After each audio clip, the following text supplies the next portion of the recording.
Olá! Hoje a gente mergulha num tema super do dia a dia, mas que, olha, tem uma história e uma ciência incríveis por trás. Sabões e detergentes. É verdade. Parece simples, mas não é, né? Nada simples. E as nossas fontes para essa conversa são bem variadas, viu? Vão desde artigos históricos, passando por química pura, relatórios ambientais e até uns projetos sociais bem legais. Um mix interessante. Exato.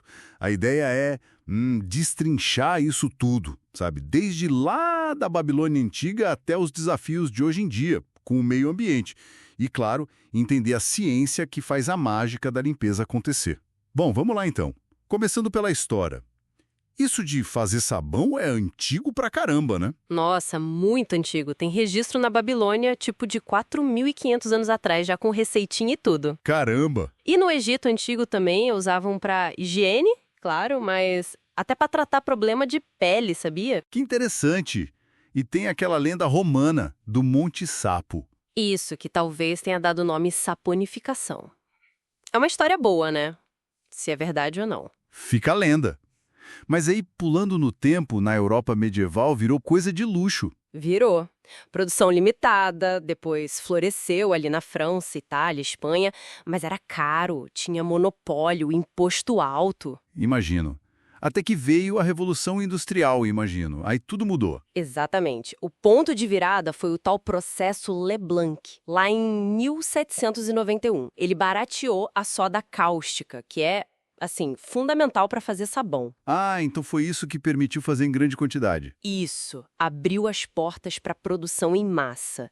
E depois, no século XIX, veio gente como o James Gamble, criando sabonetes mais cheirosos, branquinhos. Basicamente, democratizou a limpeza. E aí, logo depois, figuras como Semmelweis e o Pasteur mostraram o quanto isso era vital para a saúde pública. Mudou tudo. Faz todo sentido. E a química por trás disso é a tal da saponificação, né? Como funciona exatamente? É uma reação bem específica. Você pega gordura ou óleo que quimicamente a gente chama de triglicerídeos e reage com uma base forte, geralmente hidróxido de sódio, a soda cáustica, em água. Ok. O resultado dessa reação é o sabão, que é um sal de ácido graxo, e também glicerol, a glicerina, né, que muita gente conhece. Ah, glicerina, que deixa o sabonete mais macio. Exato. Em sabonetes artesanais, muitas vezes ela é mantida ali para dar essa propriedade hidratante, essa textura. Legal. Mas a parte da limpeza mesmo, como a molécula do sabão faz isso? Ah, isso é o mais fascinante.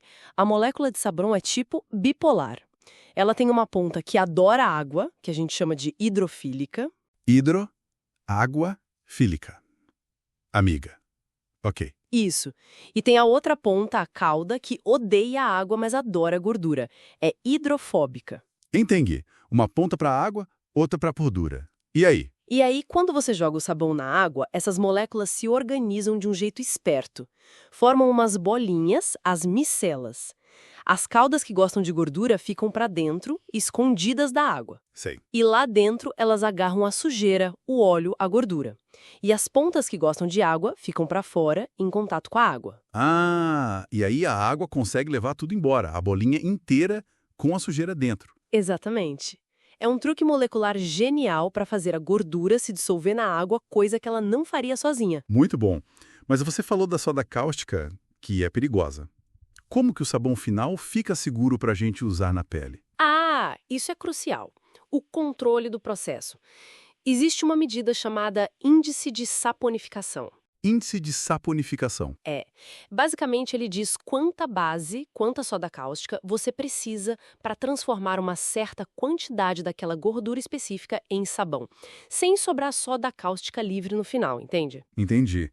É a receita na medida certa. Perfeito. Garante que o sabão vai limpar, porque ele fica alcalino, com pH ali entre 9 e 10,4 mais ou menos, mas não vai irritar a pele. E usar a quantidade certa também é mais eficiente, evita desperdício, tem a ver com química verde, com sustentabilidade no processo. Falando em sustentabilidade e diferenças, hoje a gente tem o sabão tradicional e o detergente. É aqui que fica interessante, né? Quais são as grandes diferenças? E tal. e, geralmente, é biodegradável. Certo. Já o detergente, bom, ele surgiu com força depois da Segunda Guerra, justamente porque faltava gordura. A maioria vem do petróleo. Ah, derivados de petróleo. E a questão da biodegradação. Aí varia. Os detergentes com moléculas de cadeia linear, mais retinhas, se decompõem mais fácil no ambiente. Os de cadeia ramificada, mais complexos, demoram muito mais. Lembro de histórias de rios cheios de espuma antigamente. Pois é. Esse era um problemão causado por detergentes não biodegradáveis. No Brasil, eles foram até proibidos lá em 1977 por causa disso. E no uso prático? Dizem que sabão às vezes não lava direito. É verdade, tem isso. Em água que a gente chama de dura, que tem muito cálcio, magnésio. Água de poço às vezes. Pois é, pode ser. Nesses casos, o sabão reage com esses minerais e forma uma espécie de nata insolúvel. Sabe aquela marca que fica na banheira ou no tanque? Sei, aquela coisa meio cinza. É isso. O sabão perde eficiência. Já os detergentes são formulados para não ter esse problema, funcionam bem em qualquer tipo de água. São mais versáteis. E tem tipos diferentes de detergente também, né? Sim, vários. Tem os neutros para louça, para roupa no dia a dia. Tem os alcalinos, mais fortes, para tirar gordura pesada, tipo de fogão. E tem os ácidos, para tirar ferrugem, resto de cimento. Mas esses geralmente são de uso mais profissional, mais cuidadoso. Entendi. Mas essa versatilidade toda do detergente tem um custo ambiental, né? Pode ter, sim. Se a gente olha o quadro completo, o descarte de óleo de cozinha usado na pia, por exemplo, é um desastre. 1 litro de óleo pode poluir tipo 20 mil litros de água. 20 mil litros. É muita coisa. Muita. Ele impede a luz de entrar, o oxigênio, mata os peixes, as plantas aquáticas. Historicamente, os detergentes tinham fosfatos. Fosfatos. Eram usados para melhorar a limpeza, mas causavam eutrofização nos rios e lagos. É quando tem tanto nutriente que as algas crescem sem parar e consomem todo o oxigênio da água. Um problemão também. Nossa. Além disso, a produção em si deve gastar água, usar químicos. Com certeza. A fabricação consome bastante água. E alguns químicos usados podem ser tóxicos. Mesmo os tensoativos, que são as moléculas que limpam, têm níveis diferentes de toxicidade. Os não iônicos costumam ser mais suaves para o ambiente. Pensar que o óleo da batata frita pode fazer um estrago desses. Mas, felizmente, tem solução, né? A gente não está só apontando problema. Não, claro que não. E muitas soluções são bem criativas. Tem projetos como um que eu vi chamado Mãos que Brilham, lá em Ouro Preto. Ah, que legal! O que eles fazem? Eles pegam óleo de cozinha usado e transformam em sabão ecológico. É bom para o ambiente, porque recicla óleo, é bom socialmente, porque gera renda e economicamente também. Fantástico, né? Muito legal mesmo. E a indústria está fazendo alguma coisa? Tá sim, estão desenvolvendo detergentes mais biodegradáveis, buscando usar matérias-primas que vêm de plantas renováveis, aplicando os tais princípios da química verde que a gente falou. Tipo, evitar o problema desde o começo? Exato. Prevenir resíduo, usar coisas menos tóxicas, pensar no produto se degradando depois sem causar dano. Até a glicerina, que sobra da fabricação do sabão, hoje é super valorizada para outras coisas. Ufa! Quanta coisa envolvida num simples sabonete, né? Parece que, no fim das contas, esses produtos tão básicos refletem muito da nossa história, da ciência que a gente desenvolveu e, cada vez mais, da nossa relação com o planeta. Desde a cinza e gordura lá do começo, até as fórmulas super complexas e as buscas por soluções verdes de hoje. Exatamente.